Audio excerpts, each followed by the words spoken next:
Learners to my channel. Myself Parminder Kaur. और आज इस वीडियो लेक्चर में मैं आपको करवाऊंगी की elements of a business model. First point है identify your specific audience. Targeting a wide audience won't allow a business to identify the right customer. Dear learners, अगर आप अपने बिजनेस को सक्सेसफुल बनाना चाहते हो तो ज़रूरी नहीं है कि आप एक वाइड ऑडियंस को बिजनेस के बिगनिंग में ही टारगेट करो। क्यों? क्योंकि अगर आप वाइड ऑडियंस को टारगेट करते हो तो ज़रूरी नहीं है कि आपको राइट कस्टमर्स मिलेंगे। One of the best way to determine who your target audience is to look at who already buys your product or service.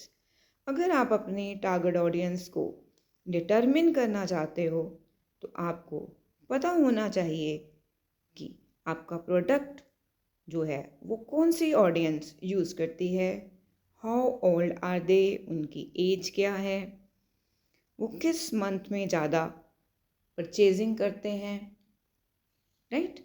सो ये सारी चीज़ें आपको पता होनी चाहिए।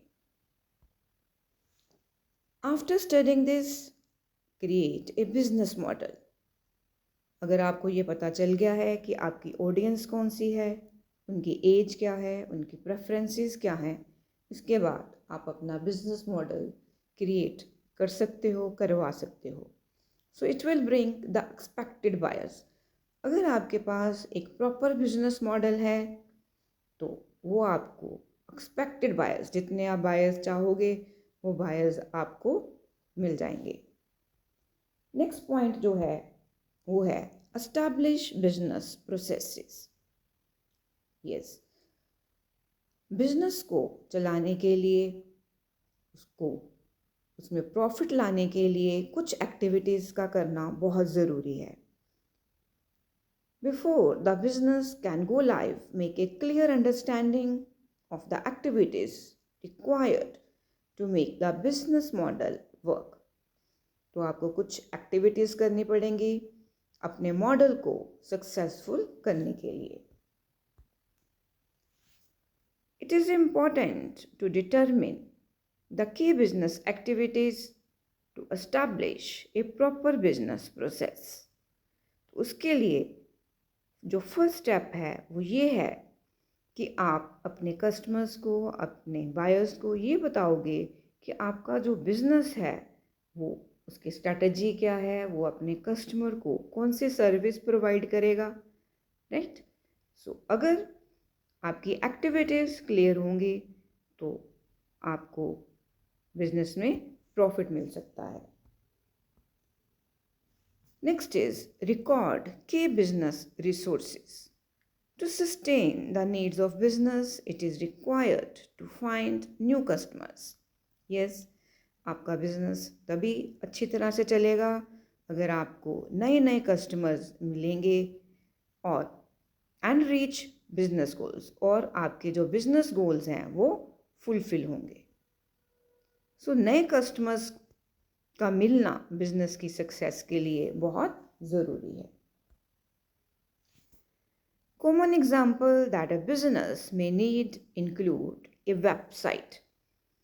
तो कौन कौन से रिसोर्सेज होने चाहिए? आपके पास अपनी वेबसाइट होनी चाहिए, कैपिटल होनी चाहिए बिजनेस को चलाने के लिए, आपके पास वेयर हाउसेज होने चाहिए अपने बिजनेस में, अगर आपके कुछ प्रोडक्ट्स हैं उनको रखने के लिए, इंटेलेक्चुअल प्रॉपर्टी, और कस्टमर्स की क्या होनी चाहिए, लिस्ट होनी चाहिए। अगर आपके पास ये सारे रिसोर्सेज अवेलेबल हैं तो ही आपका जो बिजनेस है वो सक्सेसफुल हो सकता है। Next is develop a strong, preferably a unique value proposition.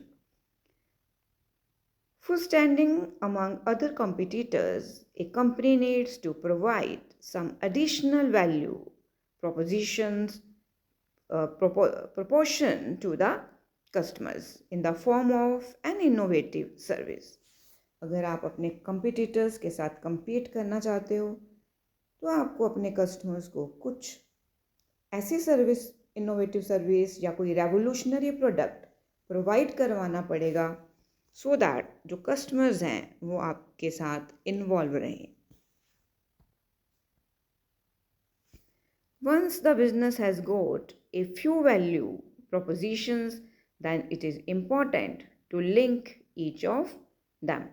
अगर आपको कोई ऐसी सर्विस या कोई ऐसा लिंक मिल जाता है जो आपके प्रोडक्ट के साथ अटैच हो सके, जिसके साथ आपके प्रोडक्ट की क्या हो सके, ज़्यादा से ज़्यादा डिमांड हो सके।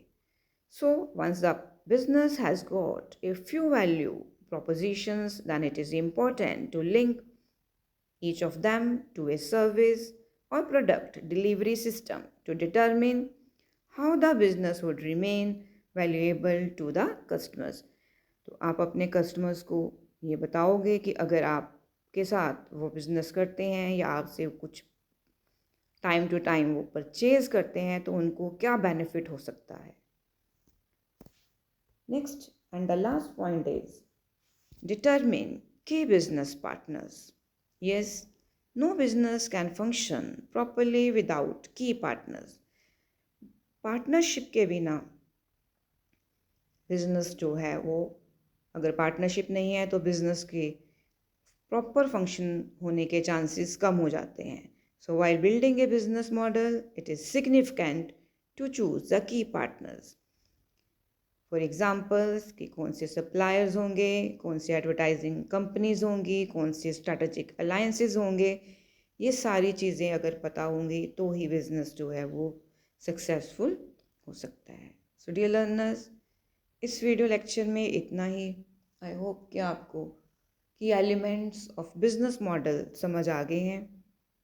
अगर आपको ये वीडियो यूज़फुल लगे तो वीडियो को लाइक और चैनल को सब्सक्राइब करना मत भूलना। Thanks a lot.